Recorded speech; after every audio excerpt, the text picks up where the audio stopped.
Previously on... Yo, nobody got time for that. Let's go. Girl, I don't even. Anyway, moving on. Kyo.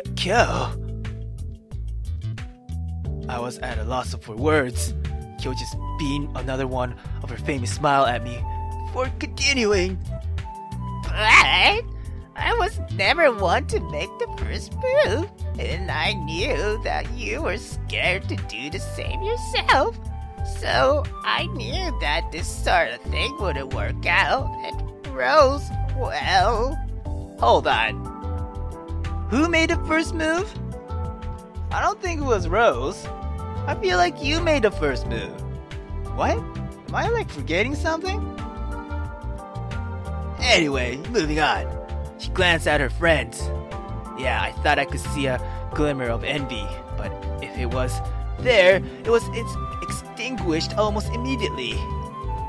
She always knew which moves to make outside of battle.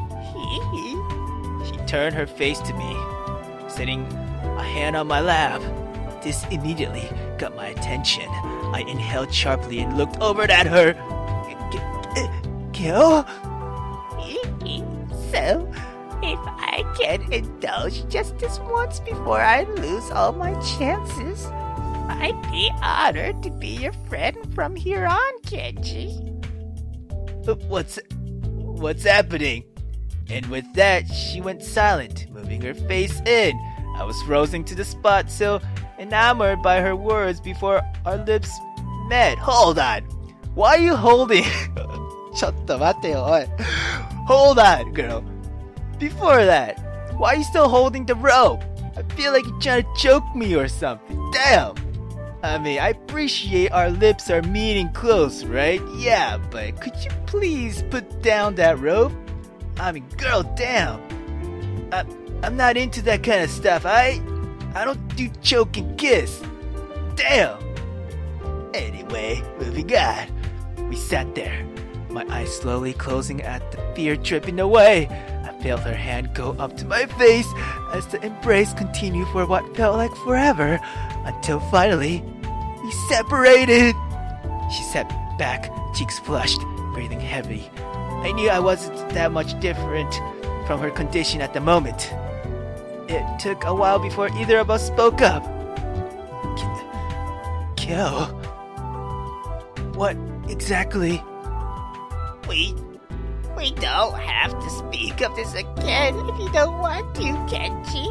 Kyo-chan! Just know, I'm here for you, always if you need me. Okay? I mean, how do you really expect me to take that? Yeah, I know. Not the most romantic setting, I suppose. She was obviously flustered, not expecting my response. It was kind of just spur of the moment. Sorry. No, girl, it's fine. It's fine. It was nice, really. It was I didn't just expect it, and these sort of things just go away, and Yeah, I guess I should have thought that through a bit better. Before we could talk it out any further, Rose shuffled from our mutterings. Her eyes flipped open slowly. Rose! It didn't take long for them to shoot open, her body going from the lying position on the floor to a full-on sitting, her balance wobbling back and forth as she realized what was still attached to her chest tube. Oh, for... Rose, you're awake! Yeah, and apparently I've still got a couple of blimps attached on my front. We're on our Kyo. Context laugh, Kenji? You should probably explain a bit. Yeah, you're right. I went on to explain what I had to say to Kyo, filling Rose in on every detail of Krontek's plan, as well as Kyo and I's Kyo and I activities. What? Anyway, I's activities since she had regained her consciousness. Well, obviously not all our activities, but at least our discussion before that. I see. She took a moment to soak in the information, her hands wiggling in their restraint. Here, let me help you with that. After a bit of a struggle, she was freed from her bindings. She rubbed her wrist before standing, wobbling slowly over before gaining her center of gravity. These are just ridiculous. She reaches back on her backside and let out a cute eep. Okay, that is also definitely not okay. Are we stuck here like this or something, Kyo? I don't believe so, Rose. The most logical explanation is that we aren't yet back in our original time again. So our bodies aren't gonna go back to normal yet. But you know what that means, don't you? Kenji gets a lot more to stare at when he thinks we're not looking. This girl. Hey! No. Well, yes, but no. More importantly, the longer we're here, the bigger we get, and the more likely we are to keep it. Oh yeah, and that's bad, isn't it? Yes, it's really bad, Kyo. I like to be able to fit into my clothes when we get back home. Thank you very much. I'm sure Genji would love to argue with that. This only flustered Rose further.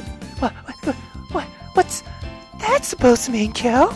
I'm giving you a hard time. That's what it means, silly. She stuck out her tongue and wandered the dark room. I wonder why they keep it so dark in here anyways. Good question. To save power, of course. The muted voice of Mizuki caused all three of us to turn our heads. She stood at the center and had somehow snaked her way into the room unheard, wearing her casual attire. Electricity isn't as plentiful as it is in your time. We save as much of it as we can so we can power the time window. We're very sparring with our jumps, and luckily, we get a bit of help. You did this to us. Did I? I may have brought you back here, but who sent you in the first place? Well, Michelle did, but she only did it because we asked. You're both more naive than I gave you credit for. You honestly haven't pieced it together yet. Quit talking in riddles. What do you plan on doing with us? With Kenji? Something that we've been planning ever since you met him. Possibly before that. If time is seen the way I see it. How you see it? What is that supposed to mean? Should I really speak about this now, Rose? Are you actually concerned about my theories of life and time? I can't do much else right now other than hear you blather about nonsense, so be my guest. And I appreciate the vote of confidence, Your Highness. She crossed her arms, obviously getting impatient with Rose's attitude. Look, we really don't want to travel. Please, just let us go. We know what you're trying to do, and I can't say that I view you as a bad people anymore. The fact that you did in the first place is already enough to irk me. Look, we didn't know. Messing with time itself shouldn't really be something that we do. And why is that? The idea of time travel was apparently invented aeons ago, and you shared it with no one. So it lay dead in this basement for hundreds of years, until Buddy and I dug it up from its grave. Instead of making a difference and changing the world for the better, you and Tensai all sat on your hands and let everything pass by. And look at what that did for us. Are you saying that this is all our fault? Purposefully? No. There was no way you could know that things would happen or end up this way. But your cowardice was the problem. You're calling us cowards for not wanting to tamper with the law of time and space? Excuse us for not wanting to tear reality apart. And that is where the problem lies. You all think time is like some fragile china plate spinning on a stick, no destination, and if it were even nudged, it would all come crashing down. What you need to understand is our theory, that time is a river, and it will continue down its own path, despite our actions. But we can change the stream we followed into. Buddy and I, we just want to escape from this reality. We know there truly isn't any that can be done about this timeline. But if we can see a different one and live within it, then that is what we shall do. But you haven't confirmed whether your theory is correct either, have you? No, but that will change very, very soon. I think that's Michelle. Anyway, the three of us looked up to hear a very similar voice. Through the shadows, a curvy figure walked out towards us. That was when we realized who the fuck it was. No fucking way. It can't fucking be. Ay! Techo mateo! Ay! Michelle, damn! I mean, I know you were one of the person who loves to be a SM queen and shit, but damn, girl! You still have that stick. And somehow, you look evil as fuck. Did you change your eye color for some reason? I can't tell. Either way, damn! Yo, your body, man, damn! And that hip? Damn! Also, how the fuck are you even here? Are you like the future version of Michelle? I'm confused. Anyway, moving on. Michelle? Congratulations, girls. You finally pieced it together. Why you didn't do it earlier is beyond my comprehension. But Ben, you were back with Tenshi, who's operating the time window. I am. I always am. I was operating it for Bunny and Mizuki as well.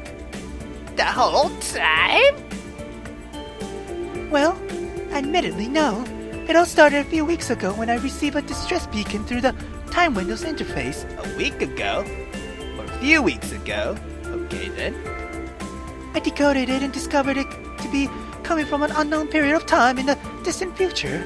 After a while, we communicated back and forth, and I sent a message on how to repair the time window. But, Michelle, how were you sure that it wasn't some sort of trap from the government? I know how to read a machine, but that I built, Kyo. I knew that this was the very same distress beacon which I had integrated into the system, just in case something fell apart and we got trapped or lost in time we couldn't escape from. When I realized that this distress beacon was coming from the future, I knew there was something wrong. The fact that they had to rebuild it means, well, I don't know yet. This is complete and utter ridiculousness. Michelle, you knew the whole time about these guys' plans? Why didn't you tell us? I told you, Tenshi. I told Tenshi. I told him as soon as I discovered what was going on. He was furious with me. He thought I'd just revealed his life's work to a bunch of no-good hackers. I tried to explain it to him, but for some reason, he couldn't wrap his brilliant mind around the idea of people other than him having control over it. Or over time.